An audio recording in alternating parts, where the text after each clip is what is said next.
the next team we're going to take a look at, Cloud9. The MSI slump came on in. The heavy overreactions also came through as well. Oh my God, Svenny's overpaid. I can't believe this team is the one that we sent to MSI, all this stuff. And they do slide and drop 2 games in a row, one to Golden Guardians. That was the big upset. The second one to 100 Thieves, where it just felt like they couldn't get anything going. And then they put together a performance against TL to get a victory where they looked like the better team. Dom, how'd you feel about this Cloud9 roster now with this big swap and coming back from MSI? Well, I mean, like, obviously they're not in the best shape right now, but I don't really think that should matter too much. Like, when you look at the grand scheme of things, right? Like, they literally just won spring, went to MSI. They decided to take a break after MSI so that they don't get burnt out, knowing that 8 teams are going to make playoffs. So you're pretty much guaranteed to make playoffs with like 14 wins. Like, I don't know if CLG is going to beat that. Golden Guardians is going to beat that. Like, it's going to take a fucking miracle for them to not make playoffs. So like, them playing bad in the first week is just like kind of expected to me. Like, they started slow last season, right? They started slow in lock-in. I feel like it's the same thing again, and now they have like a new AD that they're playing with. There's probably like a little bit of like potential tension in the environment. Obviously, I don't know how the Sven benching went down, but I mean, I know Mithy and Perkz are really close with Sven, so I assume that it wasn't something that was like unanimous, unless Sven did something really like out of line where there was no other option.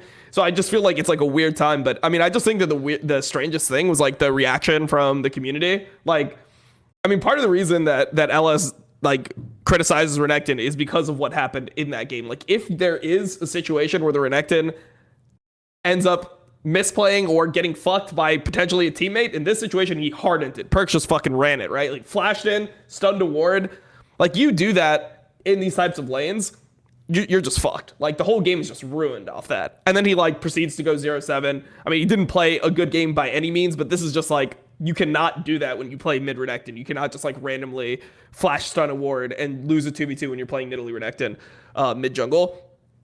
So like, for me, like, it was just so weird to see the reaction from the community that like there was like people legitimately calling for punishment, like hundreds of upvotes being like, Perkz deserves some type of punishment for like going 0-7-0, where it's like, dude, if anyone knows like who Perkz is, like, yeah, I mean, he fucked up really bad and he played like shit. But I don't think that he was literally trolling the game. He's just like the type of player that he's going to like try to get things back, and he's going to try to force certain fights because he knows that the game is doomed. Like, he could just sit back and like go 0-4 and let them lose the game. But he like decided to like try to actually have things happen in the game that would lead to a situation that could be profitable. So like, the fact that people were legitimately calling for Perkz to be benched and saying that he deserved punishment, and this is like multiple hundreds of upvotes, thousands of upvotes on this type of stuff, like, it's so ridiculous to me. And that was like the reason why I made the tweet that I did, which is like, if you look at the fact that he came here and won, and he was the MVP of the finals, and like,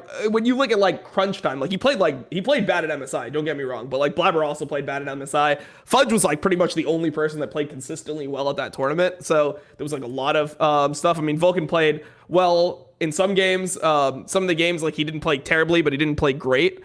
So like, when you look at the situation, it would be so ridiculous to like bench Sven and Perkz in the same fucking week after a week 1 when they've been scrimming 3 days. Like, it is actually just so insane that this is like the take that you're trying to like, that people are trying to like push in the community. Like, this is the narrative. Like, yeah, Perkz is just like washed up now, where it's like, yeah, I mean, he had a bad MSI. If he plays the way he did that Renekton game for like half the split, like, then there's gonna be a fucking problem. But like, you look at the next game, like, his Silas game was pretty good. I mean, he got caught once late game, but outside of that, he played a pretty fucking solid game.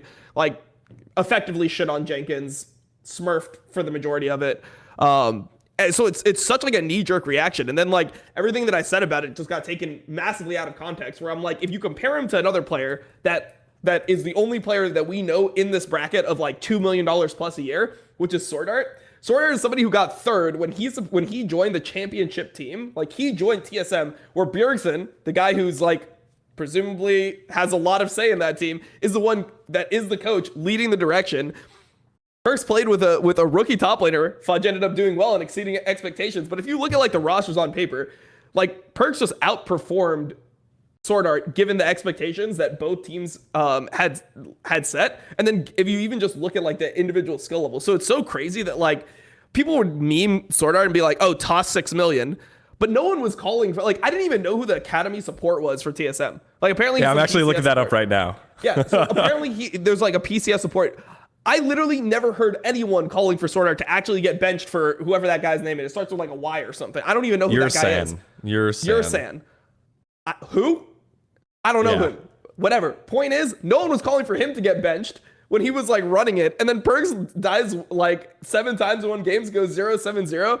And now he's going to get benched for copy. Like, you're really just going to bench him off game 2 of like, I mean, benching him after MSI would make more sense than benching him after game 2 of the fucking split. So like this shit was like so triggering to deal with because it's like, it's such like an extreme mindset. And what happens is like, as soon as a couple players start getting benched, people like get bloodthirsty and they're like, everyone needs to be benched. What? Like, chill out. Like, chill out. It's all good. Like, they lost a game that they shouldn't have fucking lost where Perkz played like shit. It happened. Like, don't bench the whole fucking team. Jesus. LS. I mean, Perkz. I mean, yeah. I guess the criticism for him, right, is that he's been playing up and down roller coaster for a few weeks or whatever. SwordArt. I mean, I agree. SwordArt is the thing that I think is probably the worst thing that has happened to LCS in terms of like signings in recent years. And I mean, I talked about that on my own stream. I've talked about it elsewhere that he's not worth the money. I think very few players are actually worth 7 figures. I think that there's not many players in the world that are actually worth that amount rather than allocating it elsewhere and getting more upside. But yeah, I don't know. I mean, I felt like, so my interpretation of it, because I didn't see the context fully behind like your tweet and other stuff or what you said on stream. Like in my head, SwordArt was permaflamed. I mean, I always used to meme him. I actually said that you could swap him with an Academy support or another support in the league and you wouldn't be able to tell the difference, right, between his play, because there's nothing standouty about his play. I mean, he didn't belong, I think, getting imported in the first place due to the nature of the role, number one, but then also the salary, right? I held that stance since pretty early on when that even came out. But I don't know. I didn't see the threads flaming Perkz, so I can't speak to the level of it. But I mean, I guess that's pretty much my only take on the whole debacle.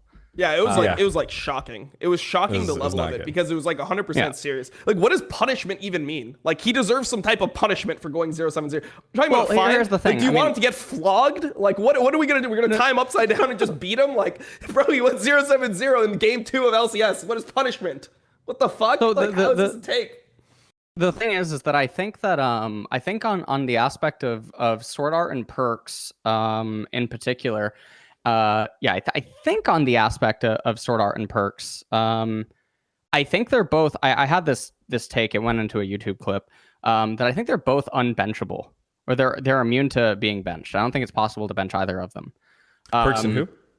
Perkz and SwordArt. I don't think it's possible to bench either of them. And the reason that I don't think that it's possible to bench either of them is because I think the people who spearheaded the decisions to get them or signed off on it, so whether it's the general manager or the board, or not the board, but whoever it is, right? If you bench these players with the amount that the board or the investors or whatever had to be convinced to spend on them, you end up looking like an idiot. Mm-hmm. So whoever spearheaded it will probably just override or veto any decision to even try something like that, because it just makes not only your org look really bad, investors are going to look at you like you're fucking stupid, and why did we just spend this money when you probably had to convince them to spend that much money, right? I think both are just impervious to getting benched. I don't think it's possible.